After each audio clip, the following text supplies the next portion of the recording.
We cannot play down the plight of the children or children of former freedom fighters who were children during that time, and they have a brand.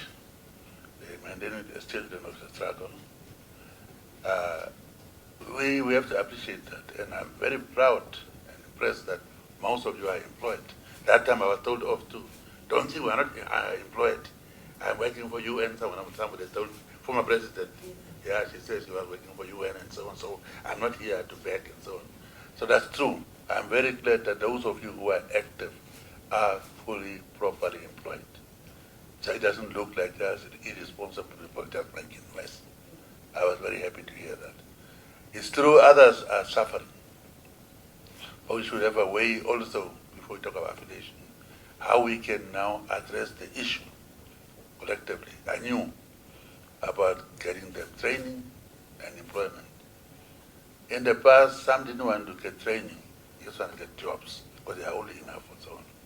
So we must start over again and to see whether some can be trained and decongestion now those places where they are staying. It's not good. So that we must all engage in.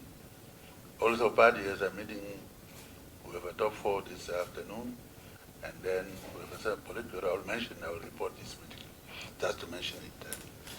Looking for affiliation. Just a question, so that we cannot be misunderstood. President Boamba is very clear. We're together to say we treat all Namibian children as one. That's a fact we all know. But some come from Karatura, some maybe come from what. So they are all children, but some come from different backgrounds. So you are saying you have different background.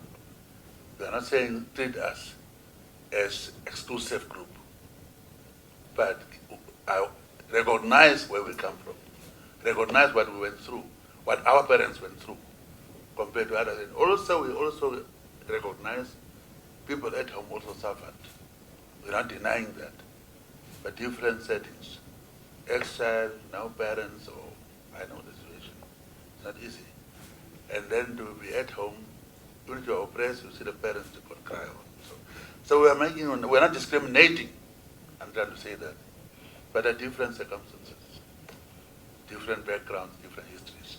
But we are not discriminating against those who are inside the country. We equally recognize that.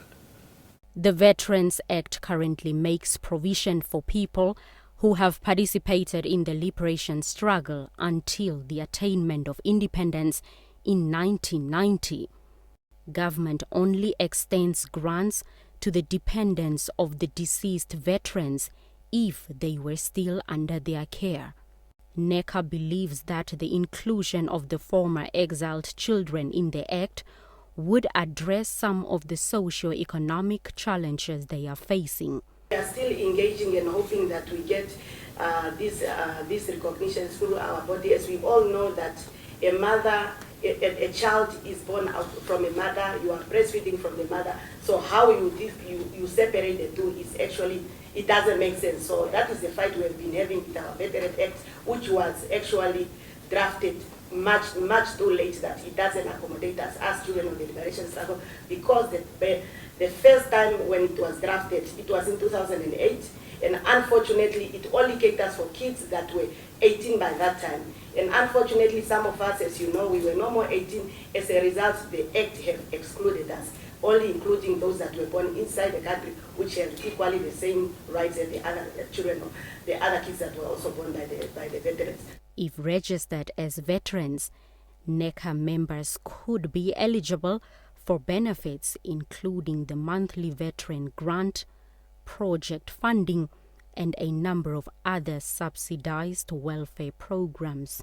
It is our firm belief that those that sacrifice the highest price of freedom should be recognized with their offspring, and we submit, and it's our humble appeal to you, Comrade President, that your support in this regard will be highly appreciated.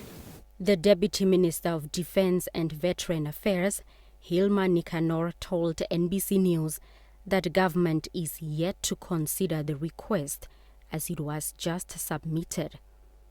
NEKA recently clashed with Ombudsman John Walters after his investigations and subsequent High Court review challenged the directive by the Cabinet to reserve certain jobs for struggle children. Walters argued that appointing the struggle children without any transparent recruitment process or without positions being advertised does not fit in the criteria of the affirmative action law. The State House meeting tiptoed around discussing the matter, which President Geingob said was due to the legal aspect of it. Blanche Goreses, NBC News, State House.